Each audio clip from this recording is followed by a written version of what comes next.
अस्सलाम वालेकुम। आज जिस टॉपिक पे मैं बात करना चाह रहा हूँ वो है तकलीद। तकलीद के बारे में दो ग्रुप्स में मुस्लिम उम्मा जो है वो डिवाइडेड है। अहले तशय्युह में भी कुछ लोग तकलीद करते हैं और कुछ जो हैं वो गैर मुक़ल्लिद हैं। और अहले सुन्नत में भी अहले हदीस लोग जो हैं वो तकलीद नहीं करते, लेकिन जो बरेलवी हज़रात हैं वो तकलीद करते हैं।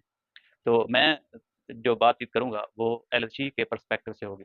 तकलीद पर जो एतराज़ करने वाले हैं उनके एतराज़ात में से एक टॉप का जो मेन एतराज़ ये होता है कि जब अल्लाह, नबी और अइम्मा का फ़रामीन और उनके अक़वाल एक हैं या उनकी एक ही बात है, तो जो मुज्तहिदीन हैं, जो उलमाए किराम हैं, उनके फ़तावा में इख्तिलाफ़ क्यों है? ठीक है? तो इस सवाल का भी मैं आपको जवाब दूँगा अभी। तो पहले बात करते हैं कि तकलीद का मतलब क्या है? तकलीद का जो सादा अल्फाज में मतलब ये है कि किसी भी फ़ील्ड का जो एक्सपर्ट है, ठीक है?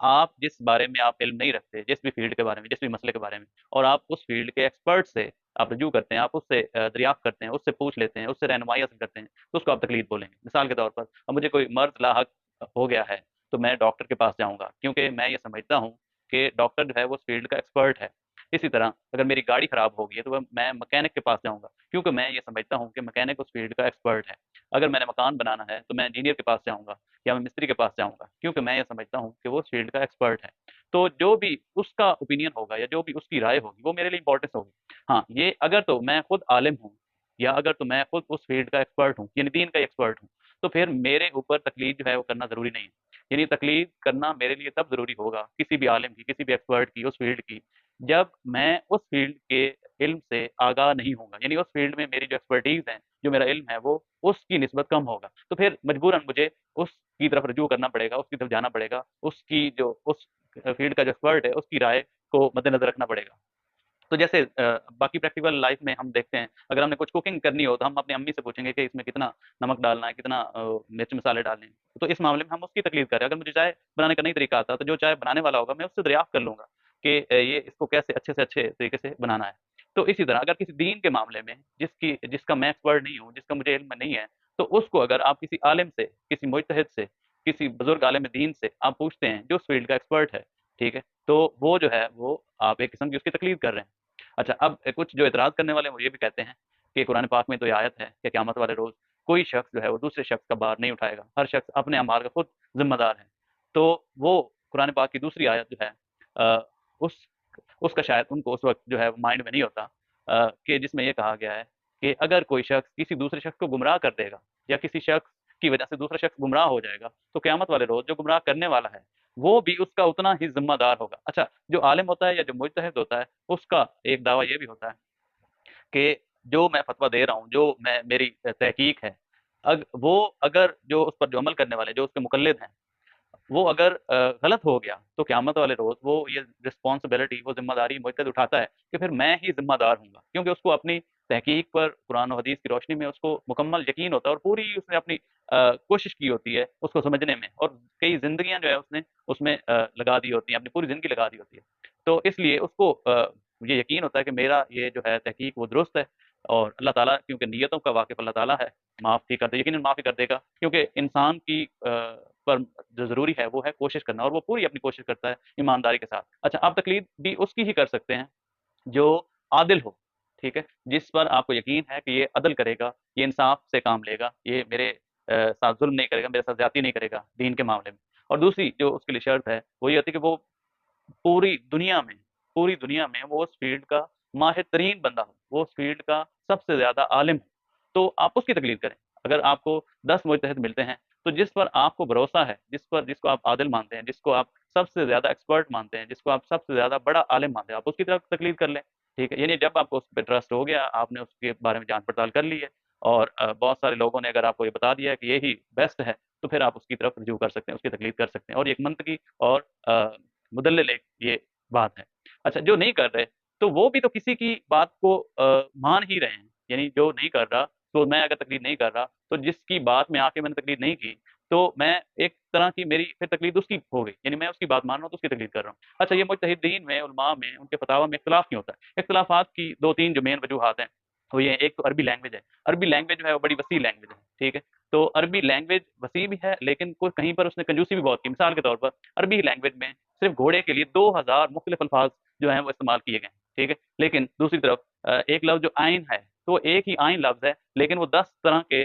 میننگ دے رہا ہے، الگ الگ میننگ دے رہا ہے۔ ورڈ ایک ہی آئین ہے، یعنی آئین کو آنکھ کو بھی بولتے ہیں، آئین جو ہے وہ سورج کے لیے بھی استعمال ہوتا ہے، آئین جو ہے وہ آنکھ کے لیے بھی استعمال ہوتا ہے، آئین جو ہے جاسوس کے لیے بھی استعمال ہوتا ہے، آئین جو ہے وہ رات کو چوری کرنے والے کے لیے بھی استعمال ہوتا ہے۔ تو اگر حدیث میں کہیں بھی عین کا ورڈ آپ کو مطلب ملے گا تو یہ پھر مجتہد کا ہی کام ہوتا ہے، یعنی ایک مجتہد وہ پوری زندگی لگا دیتا ہے اپنی اس فیلڈ کے ماہر بننے میں، اور اس فیلڈ کے ماہر بننے کے لیے اس کو تقریباً 7-8 ایسے علوم ہیں جن کا اس کو ایکسپرٹ ہونا پڑتا ہے، اس میں اس کو پی ایچ ڈی کے ایکول جو ہے وہ علم حاصل کرنا پڑتا ہے۔ مثال کے طور پر ایت اللہ خوئی نے علم الرجال پہ تقریباً 14 جلدوں میں مختلف بکس لکھی ہیں، ٹھیک ہے، یعنی 14 جلدیں اس کی بک لکھی ہیں، اور ہر جلد جو ہے وہ تقریباً 1000-2000 پیجز کی پر مشتمل ہے، تقریباً وہ 24,000 پیجز بنتے ہیں جو انہوں نے صرف علم رجال یعنی راویوں کے بارے میں، ان کی زندگی جو 14 سال پہلے ان کے بارے میں انہوں نے تحقیق کی ہے، اس پر انہوں نے وہ لکھا ہے کہ کون سا راوی جو ہے مستند ہے، کون سا جو ہے وہ ضعیف ہے۔ تو صرف راویوں کے بارے میں جو علم ہے اس پر انہوں نے 24,000 پیجز لکھ دیے، تو یعنی وہ پوری زندگی اس پہ لگا دیتے ہیں اس کو سمجھنے کے لیے۔ پھر ان کا اختلاف، جیسے مثال کے طور پر قرآن پاک میں لفظ آیا کہ آیت ہے کہ جس کا مفہوم یہ ہے کہ آپ عورتوں کے پاس مت جاؤ جب تک وہ طہر سے پاک نہ ہو جائیں۔ اب طہر کے 2 میننگ ہیں، طہر کا مطلب ایک یہ بھی ہے کہ جب عورت کو جو مینسز آتے ہیں، ٹھیک ہے، اور اس سے وہ پاک ہو جاتی ہے، طہر سے طہارت نکلا ہے، اور طہر کا مطلب یہ بھی ہے کہ جب وہ مینسز کا اس کا پیریڈ چل رہا ہوتا ہے اس کو بھی طہر بولتے ہیں، ٹھیک ہے۔ اب ہمیں جو ہم جیسا شخص ہے وہ اس کو کیا مطلب لے گا کہ عورتوں کے پاس اس وقت نہیں جانا جب وہ مینسز کے دوران ہے، یا عورتوں کے پاس اس وقت نہیں جانا جب تک وہ پاک ہو جائیں، یا اس وقت جانا ہے جب وہ پاک ہوں، یا نجاست مطلب اس میں بندہ کنفیوز ہو جاتا ہے، یعنی اس کا مطلب اگر اس کے پاس جانے سے ہی آپ 2-3 مطلب لے سکتے ہیں، پاس اس کے بیٹھنا نہیں ہے، پاس اس سے جمع نہیں کرنا، یا پاس اس کے قربت نہیں اختیار کرنی، مطلب پاس جانے کا ہی کیا مطلب، تو پھر وہ عالم ہی وہ بتا سکتا ہے جو اس فیلڈ کا ماہر ہو، جس نے حدیث اور اس کے ریلیونٹ باقی جو حدیث ہیں، جو آیات ہیں، جس کے بارے میں اس نے فل تحقیق کی ہو۔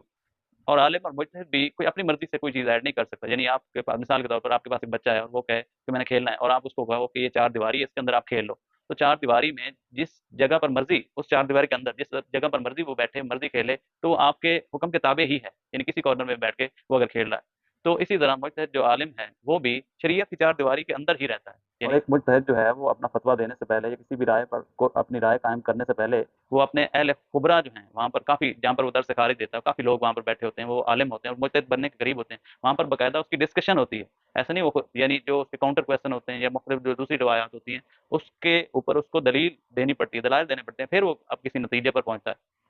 یا مثال کے طور پر اب ایک حدیث ہے کہ چاند دیکھو اور عید کرو، ٹھیک ہے، اور جس نے یہ اس حدیث کو جو ہے وہ اپنا مبنا بنایا، اس نے کہا کہ یعنی جی جہاں جہاں پر بھی چاند نظر آ جائے وہاں پر عید جو ہے وہ آپ کر سکتے ہیں۔ دوسرے نے اگر اس کو دلیل بنایا